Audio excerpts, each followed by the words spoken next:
I tell you one beautiful sentence, gap ನಡ್ಕೊಳ್ಳಿ ಎಲ್ಲರೂ.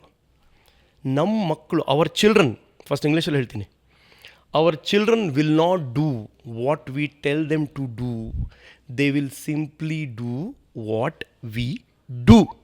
ಅಂದರೆ ಏನು? ನಮ್ಮ ಮಕ್ಕಳು ನಾವೇನು ಹೇಳ್ತೀವೋ ಅದು ಮಾಡಲ್ಲ. ನೀವು ಎಷ್ಟೇ ಬಡ್ಕೊಳ್ಳಿ, ಬಟ್ ನಾವೇನು ಮಾಡ್ತೀವೋ ಅದು ಮಾಡಬಹುದು. ಅದು ಡೈರೆಕ್ಟಾಗಿ ಮಾಡಲ್ಲ ಅವರು. ನಾನು ವೆಜಿಟೇಬಲ್ ತಿಂತಾಯಿದ್ದೀನಿ, ನೀವು ತಿನ್ನು ಅಂತ ಒಂದಿನ ತಿನ್ನಲ್ಲ ಅವನು. ಇವೆಂಚುಲಿ ನೋಡ್ತಾರೆ.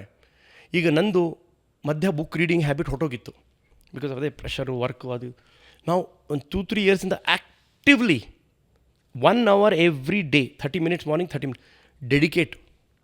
ಏನೇ ಆಗಲಿ ಕೂತ್ಕೋತೀನಿ. ಅವರ ಸುತ್ತಾ ಆಡ್ತಿರ್ತಾರೆ, ನೋಡ್ತಾ ಇರ್ತಾರೆ, ಬರ್ತಾರೆ, ಪೀಪ್ ಮಾಡ್ತಾರೆ, ಹೋಗ್ತಾರೆ.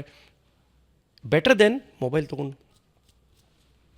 ನಾನು ಹೇಳೋದು, ಐ ವಾಂಟ್ ನನ್ನ ಮಗುಗೆ ನಾನು ಒಳ್ಳೆ ಲ್ಯಾಂಗ್ವೇಜ್ ಮಾತಾಡಬೇಕು, ರೆಸ್ಪೆಕ್ಟ್ ಕೊಡಬೇಕು ಫ್ರೆಂಡ್ಸ್ಗೆ, ರೆಸ್ಪೆಕ್ಟ್ ಕೊಡಬೇಕು ಟೀಚರ್ಸ್ಗೆ, ಅವರು ರೆಸ್ಪೆಕ್ಟ್ ಕೊಡಬೇಕು ಸೊಸೈಟಿಯಲ್ಲಿ.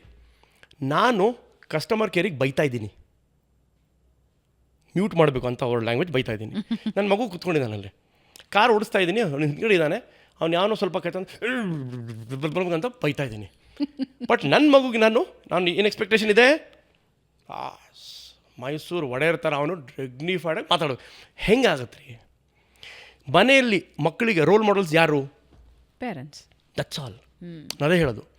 ನೀವು ನಡೆಯೋ ಸ್ಟೈಲು, ನೀವು ಮಾತಾಡೋ ಸ್ಟೈಲು, ನಿಮ್ಮ ವೈಫ್ ಇರಲಿ, ನಿಮ್ಮ ಹಸ್ಬೆಂಡ್ ಇರಲಿ, ಏನು ಲ್ಯಾಂಗ್ವೇಜ್ ಮಾತಾಡ್ತಿದ್ದೀರಾ, ಎಷ್ಟು ಇಲ್ ಟ್ರೀಟ್ಮೆಂಟ್ ಮಾಡ್ತಾಯಿದ್ದೀರಾ, ನಿಮ್ಮ ಇನ್ಲಾಯ್ಸಿಗಿರಲಿ, ನಿಮ್ಮ ಪೇರೆಂಟ್ಸಿಗಿರಲಿ, ನೀವು ಎಷ್ಟು ಇರಿಟೇಟ್ ಆಗ್ತಾಯಿದ್ದೀರಾ, ನಿಮ್ಮ ಮಗ ನಾಳೆ ಅಷ್ಟೇ ಇರಿಟೇಟ್ ಆಗ್ತಾನೆ.